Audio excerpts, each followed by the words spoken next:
The body of the SLR, and I mean all of it, is made from carbon fibre, which is 3 times more expensive than steel. That's the downside. The upside is that it's very, very strong and very, very light. So, let's see what effect the extra muscles and the low weight have in a half-mile drag race.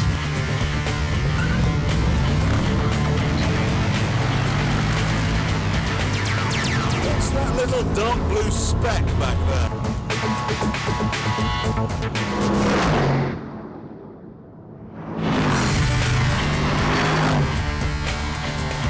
Now the SL is a quick car in the same way that I'm good with a tin of beans.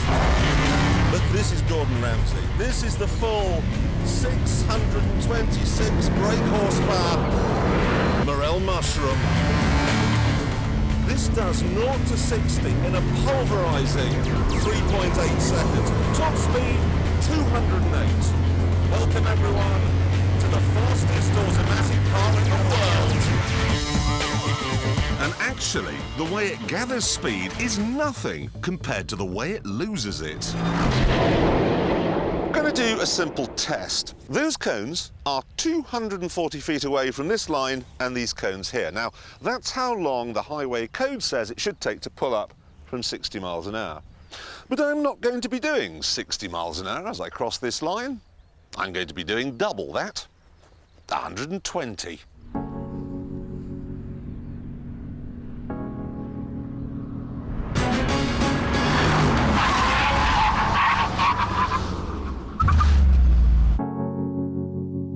That is extraordinary.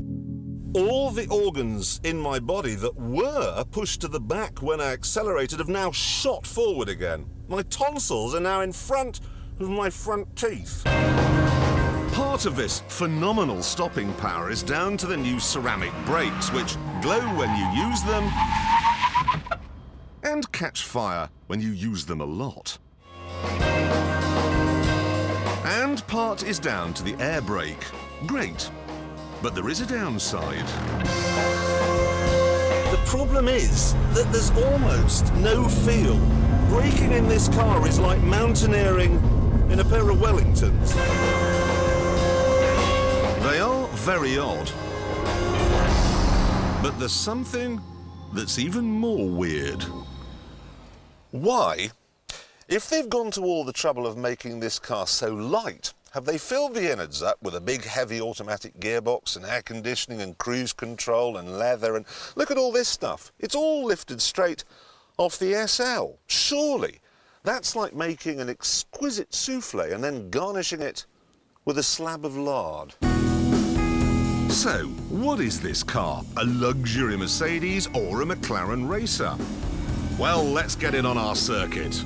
See what's what.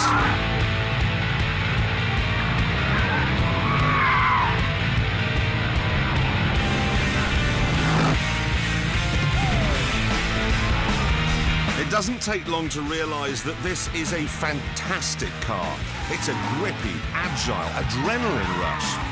I can't help thinking that it's actually better than McLaren's current race car.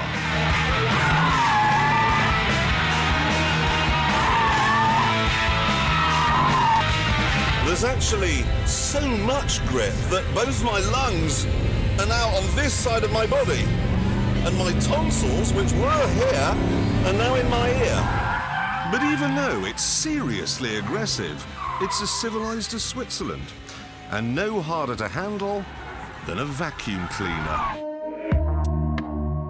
I actually prefer it to the old F1 supercar. It's less daft, less expensive, less terrifying, and the performance is more accessible because it's more controllable for more of the time. Let me put it this way. This is a supercar. A bowl of prawns and avocado and cress. Delicious and tasty, but a bit hard to handle. Now, what Mercedes have done is taken those same supercar ingredients, but wrapped them up in 2 pieces of bread. See what I mean? In essence, then, this is a prawn and avocado sandwich. Supercar innards with supermarket convenience. It's brilliant, and I'm not at all surprised it costs 3 times more than an SL55. What does surprise me is that it only costs half as much as the old F1 did. What? You're here. Yes, It's I you. am. It's- Yes, your it name is? Richard Hammond. And this is a... It's a McLaren SLR. And you drove it in South Africa, and I still think the brakes are, to be honest, rubbish. But there is a more important question to answer, and that is, how is this car, with its air conditioning and its cruise control and its automatic gearbox, going to fare when we give it to the stick? Exactly. I mean, if you look at our power lap board here, the 5, 6 top cars are all mid-engine, kind of purpose-built, snouty supercars. This has got a big boot, and as you say, an automatic. So how's it going to get on? Away he goes. Not much fuss there, lots of traction, almost no drama at all. Yes, it's this week's power ballad. And here we go, into the first corner, stick keeping it perfectly balanced, right on the edge there. Down to Chicago, coming in very fast, hard on the brakes, very hard. Turning in, keeping it really tight to the line. That is pretty much perfect. Right, hammerhead now. Here we are. Ooh, front engine car will understeer. No, not a hint of it. And listen to that. And a bit of oversteer there on the way out. That's glorious. We're coming to the follow-through. Very powerful car. Surely he's going to lift. Is he going to lift? No, his air brake's up. He's actually braking. That's how fast he's going. I think that's a first through there, but will it hurt the time? That's what we've got to know. 2 bends to go. That is very smooth. The car's doing the hard work. Last corner. Little bit of showboating there. Sticking across the line. Now, these are the times it's got to beat. 123.7 for the Lambo, 123.8 for the Zonda, 123.9 for the Koenigsegg. And it's got to beat the GT3 as well, which... Yes, they're it not- has. It will beat that. In fact, it has beaten that. It has done it in 1 minute, 20 seconds, 0.9. It hasn't just beaten them. That is the fastest lap ever round our track. I mean, this is wet. This is a wet... The 911 G... Clearly, a 911 obviously would is a faster car.